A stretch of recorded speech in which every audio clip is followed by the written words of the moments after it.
Narating na ng GMA Everest team sa wakas ang base camp. Dito sila magpapalipas ng oras habang hinihintay ang kapalaran ng mountaineer na si Romy Gartuse. Paano nga ba ang buhay sa base camp? Yan ang report ni Gigi Manicad.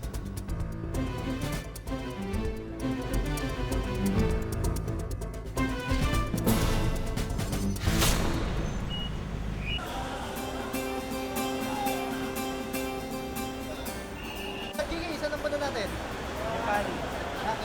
Gartuse. Isang buwan na nakakalipas mula ng simula ng GMA Team Everest ang pagtuto kay Romy Gartuse sa kanyang pag-akyat sa Mount Everest. Last tea house bago mag-Everest Base. Nauna ng ilang linggo si Romy upang masanay sa klima at manipis na hangin sa base camp ng Mount Everest. At kami namang tatlo kasama ang aming mga guide o Sherpa sumunod na rin sa base camp. Tila desyerto ang tanawin. Walang ibang makikita maliban sa mga bato, yelo at lupa. Mula dito sa pwestong to, abot tanaw na natin yung base camp. Tatapos na yung 11 araw na paglalakad at mahigit 100 kilometro mula sa Lukla papuntang base camp. Yung mga ilang araw nating hirap ng paglalakad, parang masusuklian na ng ginhawa. Nakaapak na rin ang GMA Team Everest sa base camp. Alas 3 ng hapon sa Nepal at alas 5 naman ng hapon sa Maynila. Nabutan ko si Romy sa loob ng GMA Kitchen Tent. Sinigang, pare! Tapos may gulaman! Sarap! Gusto ko na matulog. Matapos kumain, agad namin inilatag ang GMA banner at ang Philippine flag sa bubungan ng aming mga tent. Tanaw namin sa di kalayuan ang tent ng isang grupo pa ng mga Pinoy. Ng Sherpa ni Romy. Magkaibang grupo man ang sinusuportahan, hindi nawala sa amin ang pagiging Pilipino. Ito yung kwarto ko dito sa base camp. Isang maliit na tent gagamitin namin ng halos mahigit isang buwan. At pang negative 18 degrees Celsius itong mga sleeping bag na ginagamit namin. At para mas makadagdag pang painit, itong mga botelya ko ng tubig, nilalagyan ko mainit na tubig, saka ko nilalagay sa loob.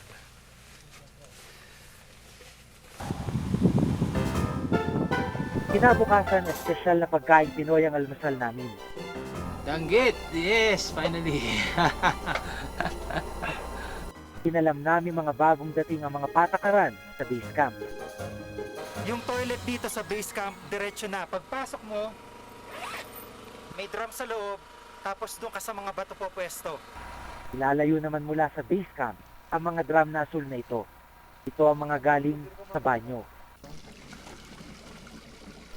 Sa isang butas sa frozen lake, kumukuha ng tubig inumin ng mga tao dito sa base camp.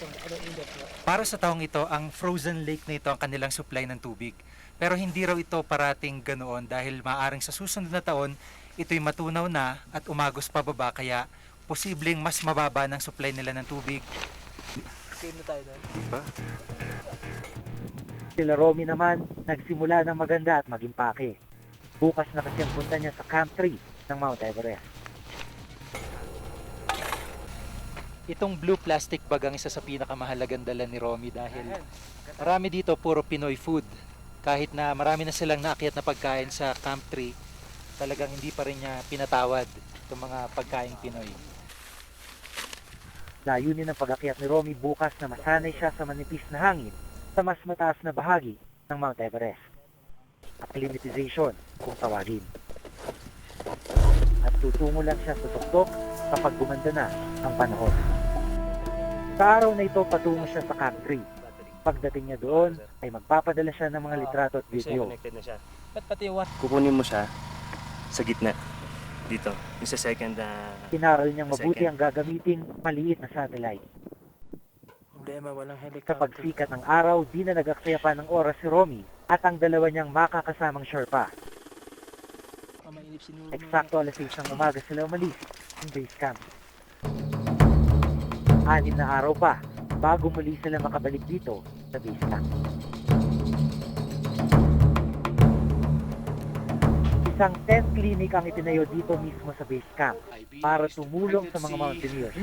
To Sudima versus the trauma. Si Dr. Eric Johnson ay isa sa mga doktor dito sa clinic. Mula pa siya sa Amerika. For consultation only. Pumupunta sila dito at nagbubukas ng clinic tuwing Abril kung kailan nagdadagsa ng mga mountaineer mula sa iba't ibang bansa. Dito sa Base Camp Clinic, consultation pa lang $60 na. Pero dahil nakarehistro dito ang GMA Team Everest, libre ang consultation namin dito. Samantala, buong tatag na nilakbay ni Romy at ng iba pa niyang kasama ang peligrosong daan patungong Camp 3. Isa na dito ang pag-akyat sa mapanganib na Lhotse Wall. Isang pader na yelo na may taas na halos 4,000 talampakan. To Camp 3, and there you can see some tents. That's Camp 3. Mahirap huminga sa Camp 3. Mas manipis na ang hangin. We touch Camp 3. This is lower Camp 3. Our camp is on upper side, so still we have to walk half an hour or 45 minutes more. Romy, doing very good. Kuhang-kuha ng grupo ni Romy sa video ang lahat ng naganap patungong Camp 3. Here, Romy, you arrived at Camp 3. Good tea. Good tea. Anything warm is good in country. Very cold. Samantala, abala kami sa pagbuo ng aming satellite mula London dito sa base camp. Sa pamamagitan nito may padadala namin sa GMA headquarters, mga video, litrato at boses namin. Ilang araw pa, natanaw na namin ang pinananabikang pagbabalik ng mga kasama at kaibigan. Mainit na sabaw ang malugod na tinanggap ni Romy mula sa amin. At masarap na pananghalian ang humagod sa kanyang katawan. Sa kasalukuyan, naghahanda si Romy sa kanyang pag-akyat sa Camp 4 bilang huling hakbang sa kanyang summit assault. Panibagong hirap ang kanyang daraanan at panibagong lakas ang kanyang kakailanganin. Sa kanyang bawat hakbang, patuloy na susubaybay ang bawat Pilipinong nakikiisa sa kanyang pagnanais makamit ang tagumpay. Yeah, everybody tired. It's not easy. Mula dito sa base camp ng Mount Everest, ako po si Jiggy Manikad at ito ang nakatala sa aking Reporter's Notebook.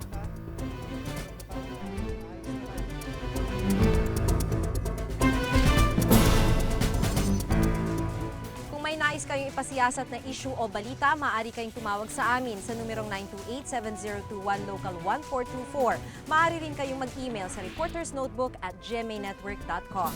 Para sa malalimang pagtingin sa mga isyu at balita, samahan niyo kaming muli sa susunod na Martes. Ako si Jiggy Manikad. Ako si Maki Pulido at ito ang Reporter's Notebook.